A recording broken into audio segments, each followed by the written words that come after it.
Welcome back, everyone. Today we will be talking about the first samurai. So we're going to see how this group of people emerged and what defined them.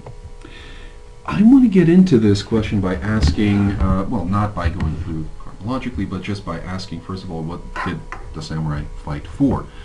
You may be familiar with images of samurai fighting for their honor, their code, the Bushido code, the way of the warrior. They fight for Japan sometimes, for love even, and these are, on the face of it, high moral kinds of objectives. And there is some evidence in the sources that does suggest that at times samurai fought for all of them. Certainly they were very prickly about their honor. They always explained it as following the warrior code or the way of the warrior or something along those lines. By the way, there is no single warrior code. Bushido is a term that only took to mean one singular warrior code sometime during, well, actually, right at the beginning of the 20th century. But there were warrior codes. Japan is not a language where you have plural. There is no plural tense in Japan. So Bushido, when they say they fight for Bushido, it's their interpretation of what the warrior code is. But everyone claimed to have one. For Japan, for their country, this is an image that comes out of in many ways, anachronistic works of popular fiction, manga and anime especially, although there are some sources, such as ones dealing with the Mongol invasion of Japan in the late 13th century. There are sources that suggest that at times samurai really did fight for Japan. Also, during the very end of the period of samurai rule, at the collapse of the Tokugawa, everybody and their mother was saying how they were, yeah, I just have to kill this person. Yeah, I guess you can call me a terrorist, but I'm fighting for Japan, so it's all good. That is a phenomenon that does come through in the sources. And for love, yes, once again. In fact, we will be reading a source about Kono Moranao, a famous villain in Japanese history, a very important samurai, and what happened when he fell in love and what he did when he fought for it. Yeah, there are all of these depictions in the sources of samurai doing that, but really they fought for rewards. That's what's at the bottom of all of these things. All of these high-sounding motivations, yes, maybe they actually were. There were people who really honestly fought for honor because they believed that honor was honorable for its own sake, but rewards were also seen as honorable.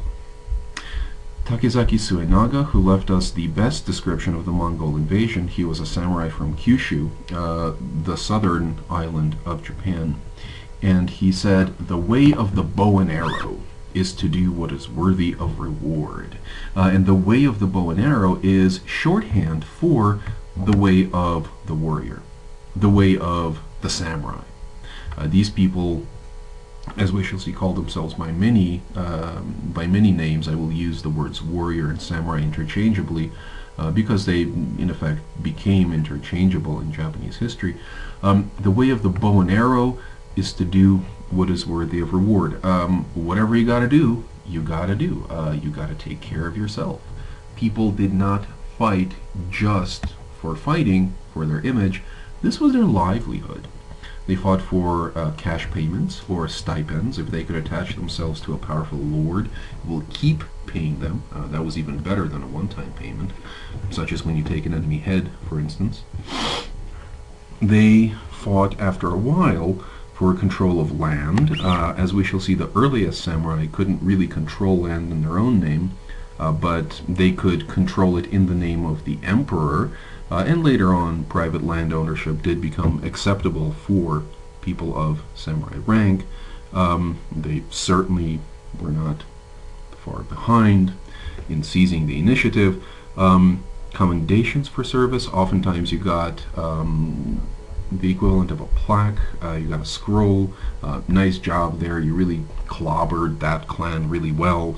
The Doi will never mess with us again. Good job. And these commendations were valuable because samurai society was very hierarchical. The more commendations you have, the more rewards you have, the closer you are to your lord, the more rewards you get. The kind of built on itself, this momentum did.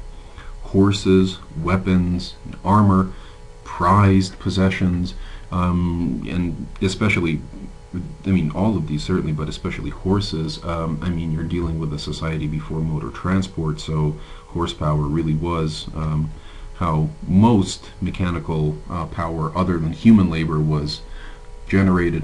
There were windmills and water wheels, however, but really horses, means of transportation, status, wealth, very important to a samurai.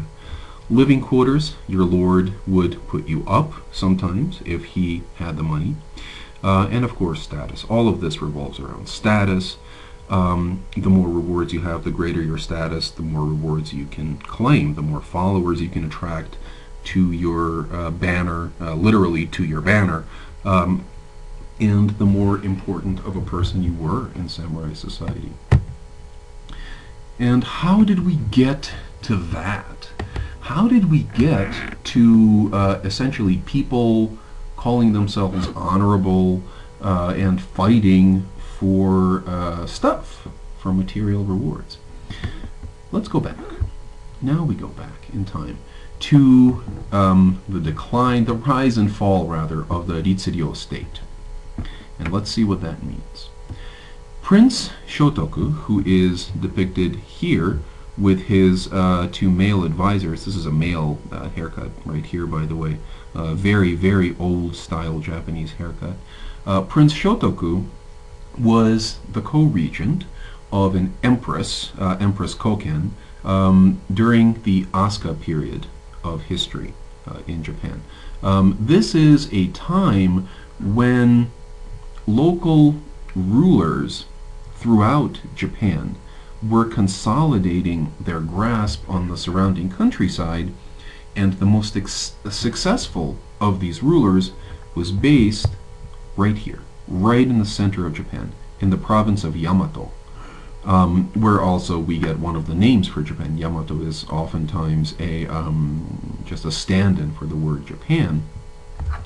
And this time period, all these warlords fighting, the most impressive of these emerges here in Yamato, and Empress Koken, and Prince Shotoku, this brother-sister co-ruler team, also very common during this early period, by the way, decided to make a very long and very interesting story somewhat overly short. They decided they wanted more power, basically. And they were very much attracted by the model of China. China is the cultural giant of East Asian history, certainly during this period. 538 to 710 CE. This is Tang China. We're talking about the emergence of Tang China, one of the golden ages of Chinese history. Chinese models of how to order your society, oftentimes based on Confucian principles of subordinate and superior and inferior, very well-ordered kind of state. Chinese learning, including Chinese writing. Chinese writing was very important. If you had writing, you have all sorts of things you can do with your government. You can keep track of taxes, keep track of armies, draw borders on a map, tell people what to do. Writing was very, very important, and the Chinese did it really, really well.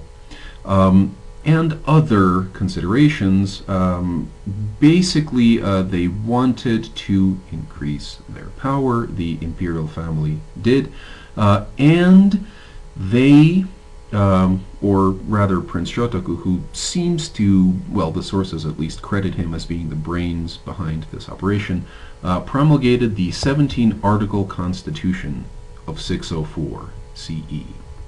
And we shall see what that means in a little bit later. But once again, in a nutshell, it was supposed to magnify the power of the royal family by taking the model of Chinese government and superimposing it upon Japan. Japan was not China. Japan is culturally, at least during this period, was certainly very distinct.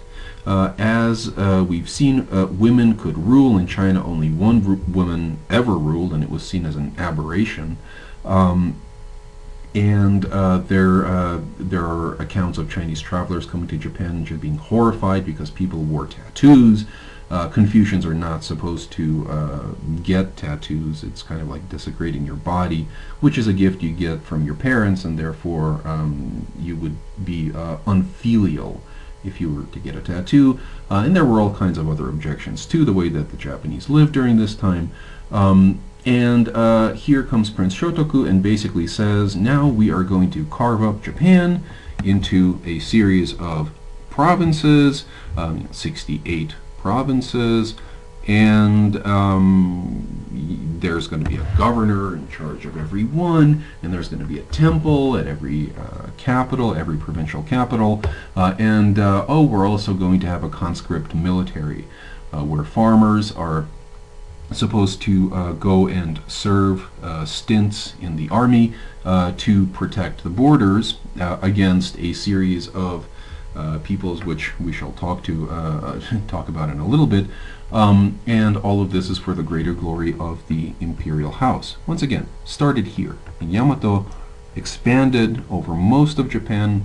We shall see exactly how that worked in a little bit, but basically what all of this meant is that Japan had a rational model devised in another country, basically superimposed upon its local realities. And of course, this also came with a complicated taxation system, which was applied to a country where you still had most exchange taking place by barter, or based on units of debt or the equivalent of money, without actually having a great deal of money there. Coins that were used in Japan up until the medieval period were imported Chinese coins, and there was a lot of them, but nevertheless, this is not a model that grew from the local realities of Japanese life. It was imported from China. What was this constitution about? Let's see. Harmony is to be valued, and the avoidance of wanton opposition to be honored. Severely revere the three treasures, the Buddha, the Dharma, the Buddhist teaching, the Sangha, the Buddhist community. Buddhism was also imported into Japan during the Asuka period and later during the Nara period, which, as we shall see here, lasted 710 to 794. Buddhism really took off in Japan, and in part because the imperial family patronized a bunch of monasteries, which were useful places for the imperial family also to get officials. Buddhist monasteries were they had their own different patronage networks that were not controlled by court aristocrats, who were often trying to gain power at the expense of the central royal family of what was then the Yamato state, that we now refer to as Japan. So Buddhism was becoming important. Lots of money in those monasteries. We'll talk about that in a little bit. Another principle of this constitution: when you receive the imperial commands, fail not scrupulously to obey them. To turn away from that which is private and to turn towards that which is public is good, basically. Let every man have his own charge, and let not the spheres of duty be confused. Well-ordered society, everyone in their place. Decisions on important matters should not be made by one person alone, unless that person is the emperor, basically. So what was all this about? Well, about this. Obey. And of course, they made no secret about this. This constitution, and there are other articles, basically was about power. Okay, sure, fine, but things didn't always function that smoothly.